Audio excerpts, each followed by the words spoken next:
अच्छा, अभी हमने असेंडिंग लिम्ब पे देख लिया, पीसीडी पे देख लिया, अब डीसीडी को देखते हैं। डिसल कन्वोल्यूटेड ट्यूब्यूल पे जो है ना, मैं कहता हूँ कि यहाँ पे जो है ना हमारे पास सोडियम क्लोराइड और बाइकार्ब जो है, सोडियम क्लोराइड बाइकार्ब, इनकी एब्जॉर्प्शन हो रही होती है ल्यूमन से इनटू द सर्कुलेशन, और पोटाशियम एंड हाइड्रोजन आयन ये एक्सक्रीट आउट हो रहे होते हैं डीसीटी के ऊपर। ठीक है, होता क्या है अब डीसीटी पे ज़रा गौर कीजिएगा। ल्यूमन के अंदर जो फिल्ट्रेट आया था हमारे पास, सोडियम है और क्लोराइड है। ठीक है, ये ल्यूमन के अंदर से क्या होता है कि हमारे पास सोडियम और क्लोराइड जो होते हैं, ठीक है, वो हमारे पास अब्जॉर्ब हो रहे होते हैं वाया सोडियम क्लोराइड चैनल, ठीक है, इनटू द सेल। सेल के अंदर आ गई। ठीक है, ये वाली जो सोडियम आई सेल के अंदर, इसने क्या करना है, एटीपीए पंप को यूज करना है, सेम पोटाशियम के साथ एक्सचेंज हो जाएगी ये। ठीक है, तो यहाँ पे भी डीसीटी पे में भी हमारे पास सोडियम पोटाशियम एटीपीए पंप आ गया। अब ये क्लोराइड जो बचती है ये कैसे एब्जॉर्ब होगी, ठीक है, ये मैं आगे बताता हूँ। इसको जस्ट यहाँ पे आप लोग, इसको मैं हाईलाइट कर देता हूँ, ठीक है ना। क्यों मैं इसको हाईलाइट कर रहा हूँ, इसकी रीज़न मैं आगे बताऊँगा आपको थोड़ी सी चल के। इसको हम ऐसे हाईलाइट कर देते हैं क्लोराइड को। ठीक है,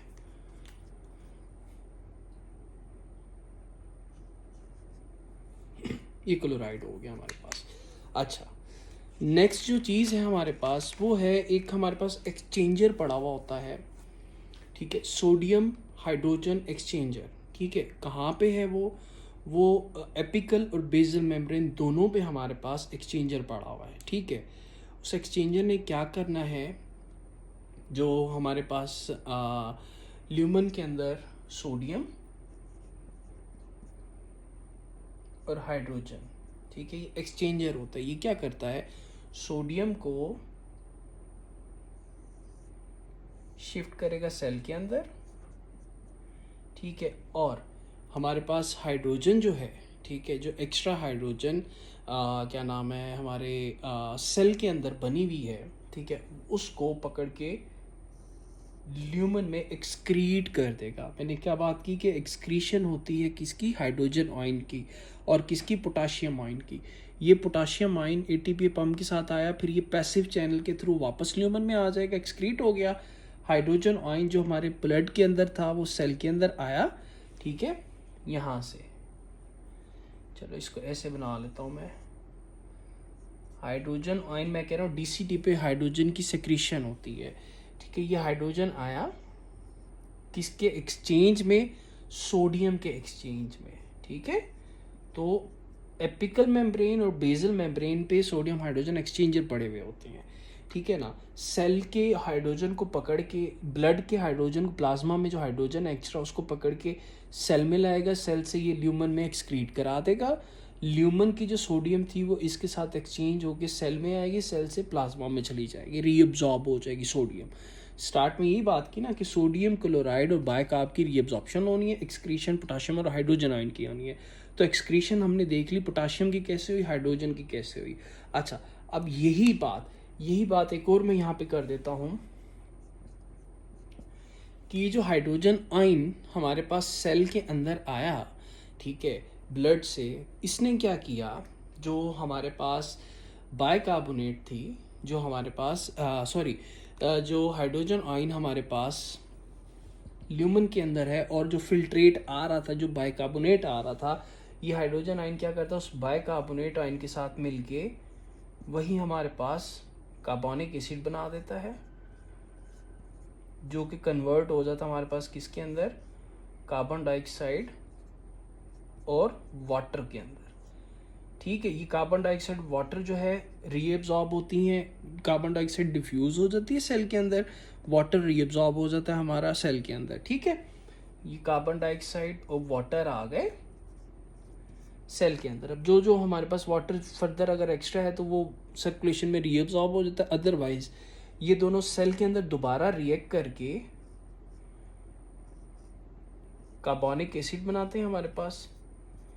और ये कार्बोनिक एसिड जो है हमारा फर्दर दोबारा से हमारे पास बाइकार्बोनेट और हाइड्रोजन आयन बना देगा। समझ रहे हो इस बात को? तो ये सर्कल, एक साइकिल चलता रहता है ल्यूमन और सेल के अंदर, ठीक है ना। क्योंकि ल्यूमन के पास कोई ऐसा चैनल या कोई ऐसी चीज़ नहीं पड़ी कि डायरेक्ट बाइकार्बोनेट को पकड़ के सेल के अंदर शिफ्ट कर दे, तो मजबूर होता है ल्यूमन कि बाइकार्बोनेट आयन को पहले वो कार्बोनिक एसिड में कन्वर्ट करे वाया एंजाइम कार्बोनिक एनहाइड्रेज, ठीक है। और कार्बोनिक एसिड फिर हमारे पास क्या नाम है, कार्बन डाइऑक्साइड वाटर में डिफ्यूज़ होता है, वो कार्बन डाइऑक्साइड वाटर बनाता है, वही कार्बन डाइऑक्साइड वाटर डिफ्यूज़ होती है सेल के अंदर। अब सेल के अंदर ये दोबारा से कार्बोनिक एसिड बना लेते हैं और कार्बोनिक एसिड फर्दर हमारे पास कन्वर्ट टूट जाता है, केमिकल रिएक्शन होता है बाइकार्बोनेट आयन और हाइड्रोजन आयन में। अब मैंने एक बात की थी बिल्कुल स्टार्ट में कि पीसीटी और डीसीटी का डिफरेंस बताया था कि अगर याद हो आप लोगों को, कि पीसीटी के अंदर बाइकार्बोनेट की जो एब्जॉर्प्शन होती है वो सोडियम डिपेंडेंट होती है, लेकिन डीसीटी के अंदर बाइकार्ब की एब्जॉर्प्शन जो हमारे पास हो रही है वो क्लोराइड डिपेंडेंट होती है। वो क्या होती है? क्लोराइड डिपेंडेंट होती है। This is very favourite question of CPSP. Please इस चीज़ को आप लोग देखें कि जो बाइकार्बोनेट आई हमारे पास, ठीक है ना, वो कैसे एब्जॉर्ब हुई, वो इस क्लोराइड के साथ एक्सचेंज होगी। इस क्लोराइड के साथ क्या होगी? एक्सचेंज होगी, मतलब क्लोराइड डिपेंडेंट एब्जॉर्प्शन होगी, एक्सचेंज नहीं होगी, क्लोराइड डिपेंडेंट। पीसीटी में सोडियम डिपेंडेंट हो रही थी, डीसीटी के अंदर क्लोराइड डिपेंडेंट हो रही है। This is very important thing, ठीक है। इसको मैं दोबारा बता देता हूँ आप लोगों को, ठीक है ना। अगर ये कंफ्यूज कर रही है ये चीज़, तो इसको मैं दोबारा से जो है ना ठीक करके बता देता हूँ कि मैंने ये बात की थी कि ये हाइड्रोजन है, ठीक है, कि मैंने स्टार्ट में बात की। पहला पॉइंट तो मैंने बता दिया कि भाई ल्यूमन के अंदर सोडियम और क्लोराइड जो है एब्जॉर्ब हुए वाया सोडियम क्लोराइड चैनल, ठीक है ना। और सोडियम जो है हमारे पास जो सेल के अंदर आई वो एटीपी पंप के साथ जो है ना एब्जॉर्ब हो गई और पोटाशियम एक्सक्रीट आउट हो गई। मैंने क्या कहा कि पोटाशियम और हाइड्रोजन आयन जो है डीसीटी के अंदर एक्सक्रीट होंगे, सोडियम क्लोराइड बाइकार्ब एब्जॉर्ब होंगे। सोडियम एब्जॉर्ब हो गई हमारे पास, पोटाशियम एक्सक्रीट हो गई, हमें आइडिया हो गया। क्लोराइड जो सेल के अंदर आई मैंने उसको हाईलाइट कर दिया, मैंने कहा इसको भी यहीं पे रखते हैं हम, ठीक है। आगे बताऊंगा क्या होता है। जो ल्यूमन के अंदर हाइड्रोजन आयन है हमारे पास, फिल्ट्रेट से आ रहा है और बाइकार्बोनेट फिल्ट्रेट से आ रहा है। ल्यूमन बेचारा मजबूर है, उसके पास बाइकार्ब को रीअब्जॉर्ब करने के लिए कोई चैनल नहीं पड़ा हुआ, तो वो क्या करता है, उसी बाइकार्बोनेट को हाइड्रोजन आयन के साथ रिएक्ट कराता है। ये हाइड्रोजन कहाँ से आ रहा था? सोडियम जब एक्सचेंज हो रहा था प्लाज्मा से एक्सचेंज होके सोडियम के साथ ना, तो ये हाइड्रोजन बाइकार्बोनेट हाइड्रोजन आयन के साथ रिएक्ट करके कार्बोनिक एसिड बना देता है via enzyme carbonic anhydrase. Carbonic acid जो है कन्वर्ट हो जाता है कार्बन डाइऑक्साइड वाटर में। कार्बन डाइऑक्साइड गैस है, इजीली डिफ्यूज हो जाएगी सेल के अंदर। वाटर जो है वो रीअब्जॉर्ब हो जाता है। यहाँ पे अगर तो एक्स्ट्रा वाटर है वो वैसे ही जो है ना क्या नाम है सर्कुलेशन में हमारे पास रीअब्जॉर्ब होगा। कार्बन डाइऑक्साइड क्या करेगी, वाटर के साथ रिएक्ट करके दोबारा कार्बोनिक एसिड बनाएगी। यही कार्बोनिक एसिड जो है इसी को कार्बोनिक एनहाइड्रेज एंजाइम कन्वर्ट कर देता है किसके अंदर, हाइड्रोजन आयन और बाइकार्बोनेट आयन के अंदर। अब देखो यहाँ पे ल्यूमन से इनडायरेक्टली सेल के अंदर बाइकार्बोनेट पहुंच गया, ठीक है। अब बाइकार्बोनेट ने एब्जॉर्ब कैसे होना है, इसने क्लोराइड डिपेंडेंट चैनल पड़े हुए होते हैं बेसल मेम्ब्रेन पे। Please understand this point. Chloride dependent bicarbonate absorption होती है डीसीटी में, ठीक है। क्लोराइड डिपेंडेंट एब्जॉर्प्शन हो रही होती है डीसीटी के अंदर, ठीक हो क्या। अब देखो ब्लड के अंदर देखो तीनों चीजें आ गई, सोडियम एब्जॉर्ब हो गया, ब्लड की तरफ एरो है, पोटाशियम एक्सक्रीट हो गया, सोडियम एब्जॉर्ब, हाइड्रोजन जो मैंने कहा था एक्सक्रीशन हो गई, हाइड्रोजन एक्सक्रीशन हो गई, क्लोराइड और बाइकार्बोनेट एब्जॉर्ब हो गए ब्लड के अंदर। तो ये हमारे पास एक स्टेप होता है डीसीटी का, ठीक है। नेक्स्ट हमारे पास डीसीटी के अंदर फर्दर और क्या चीज़ें हो रही होती हैं, ठीक है। डीसीटी के अंदर मैंने आप लोगों को आज लेक्चर में बताया था कि डीसीटी के अंदर हमारे पास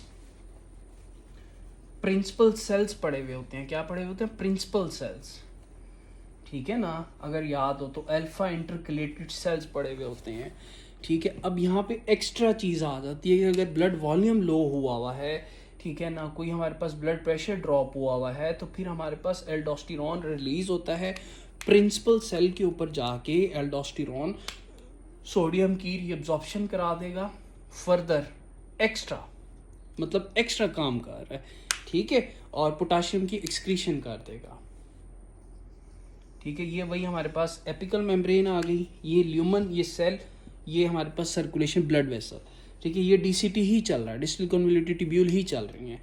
तो क्या कहा मैंने आप लोगों को? प्रिंसिपल सेल पढ़े हुए हैं। प्रिंसिपल सेल क्या करते हैं हमारे पास? ये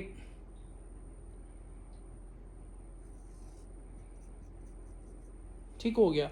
उसके अलावा जो है ना हमारे पास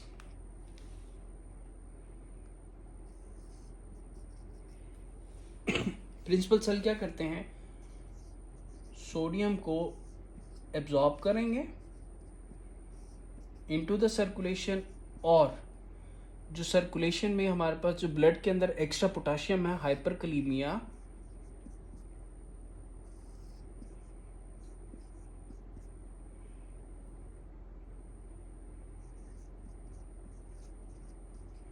एल्डोस्टेरोन, ये एल्डोस्टेरोन ने क्या किया? एल्डोस्टेरोन का पोटेंट स्टिमुलेटर क्या होता है हमारे पास? हाइपरकलीमिया। हाइपरकलीमिया होता है ना एल्डोस्टेरोन का पोटेंट स्टिमुलेटर, मैंने आज बताया था। या हाइपरकलीमिया होगा या फिर लो ब्लड वॉल्यूम होगा, एंजियोटेंसिन 2 बनता है, एल्डोस्टेरोन एक्टिवेट। तो एल्डोस्टेरोन क्या करेगा? आके ये प्रिंसिपल सेल्स के ऊपर, प्रिंसिपल सेल को एक्टिवेट करेगा, सोडियम की रीअब्जॉर्प्शन बढ़ा देगा, सोडियम के साथ फिर वाटर भी एब्जॉर्ब होना स्टार्ट हो जाएगा, ब्लड वॉल्यूम इंक्रीज हो जाएगा, या फिर पोटाशियम अगर बहुत ज़्यादा हाइपरकलीमिया है तो पोटाशियम को पकड़ के ये एक्सक्रीट आउट करा देगा। तो एक ये काम हो रहा होता है हमारे पास डीसीटी के ऊपर। तो 3-4 पॉइंट्स हैं डीसीटी के, वेरी इंपॉर्टेंट पॉइंट हैं, ठीक है ना। कि एक तो बायकार्ब की जो एब्जॉर्प्शन है, डीसीटी दोबारा रिपीट कर रहा हूँ, इसको लिख लो प्लीज़ पॉइंट्स में। बायकार्ब की एब्जॉर्प्शन जो है वो हमारे पास हो रही है chloride dependent, very important point, CPSP का फेवरेट क्वेश्चन है। नेक्स्ट, एल्डोस्टेरोन जो होता है हमारे पास वो प्रिंसिपल सेल के ऊपर एक्ट करता है, और हमारे पास जो है ना सोडियम की रीअब्जॉर्प्शन कराता है, पोटाशियम की एक्सक्रीशन करता है। ये भी डिटेल आज मैं आप लोगों को पहले लेक्चर में बता चुका हूँ। तो ये जो सारी चीज़ें जो हमारे पास इवेंट्स हैं डिस्टल कन्वोल्यूटेड ट्यूब्यूल्स के ऊपर हो रहे होते हैं, ठीक हो गया। चलें।